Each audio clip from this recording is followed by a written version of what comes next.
I'm Haley Taylor, and you're listening to the Rough Draft Diaries. Last week, we began a series of holiday stories on the Rough Draft Diaries, and we're going to continue that series this week by meeting with Stephen Rothschild, the Executive Director of the Jewish Federation of Greater Toledo Foundation. So the Federation has existed for over 100 years and is the central place for the community, the Jewish community, to organize itself. Operating programs like the Jewish Family Service or Toledo Jewish Community Cemetery. They have a preschool, a living center with programs for seniors, and of course their partnership with the YMCA. But today we're talking about another aspect of Jewish life, and that is the celebration of Hanukkah. The celebration of Hanukkah, it commemorates the rededication of the Second Temple in Jerusalem following the Maccabean revolt against the Seleucid Empire, which had taken over the Second Temple and had prohibited Jewish practice there. And the Maccabees led a revolt. They were successful in recapturing the temple.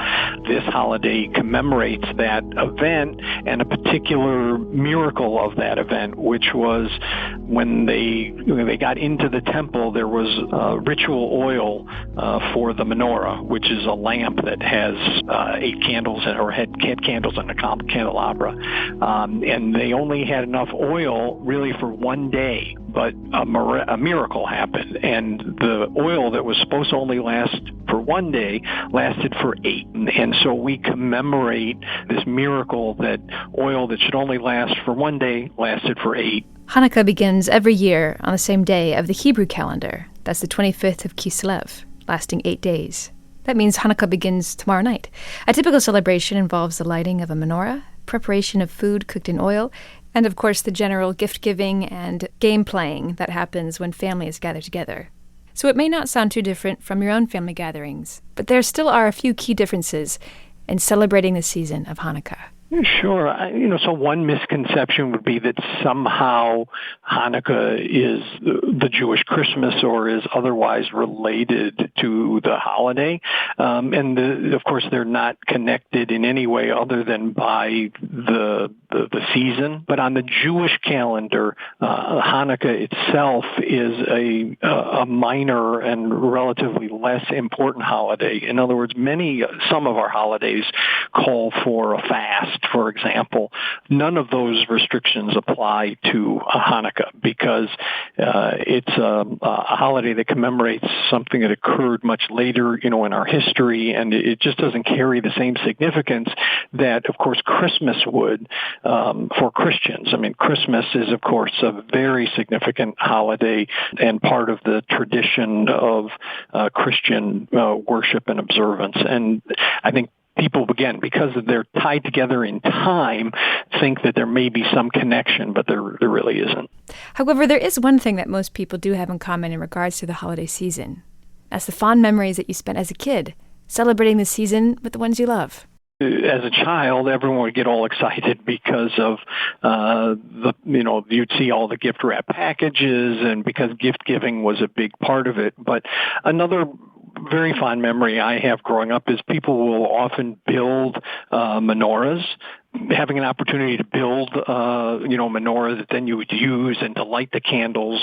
And it's traditional to do the candle lighting, in such a way that the candles are visible to the public.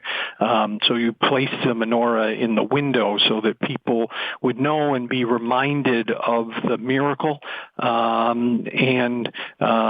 As I said, it's the holiday, the Festival of Lights, and light is a very powerful thing to the world, and it's just beautiful, right? I mean, sometimes it's snowing, it's cold, it's dark outside, and to light the world with menorah is a very powerful thing.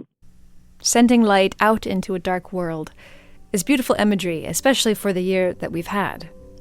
And this imagery is not lost on Stephen, who has had to manage the Jewish Federation of Greater Toledo throughout a full year of pandemic, an organization that is known for bringing the community together, which is difficult, of course, in a year when that's the one thing you're not allowed to do. You know what? I'm really quite optimistic. I think a number of people who can have been quite generous despite the challenges of COVID. I think it's caused people to think more about their obligations to one another, and there really is great hope. I think it's true. It's always darkest before the dawn. COVID has given all of us a chance to reset our priorities, to think about what it means to be part of a community, to care for one another. And again, I'm really optimistic that when we come out of this, that those sorts of things are going to be fulfilled in a way that we can't right now because we can't be together. But I think we're just going to be so hopeful and joyful when we can celebrate together in person, and that there is going to be a huge outpouring of collaboration and community building that's going to come as a result of what we've all been through. I'm Haley Taylor, and thanks for listening to this episode of the Rough Draft Diaries.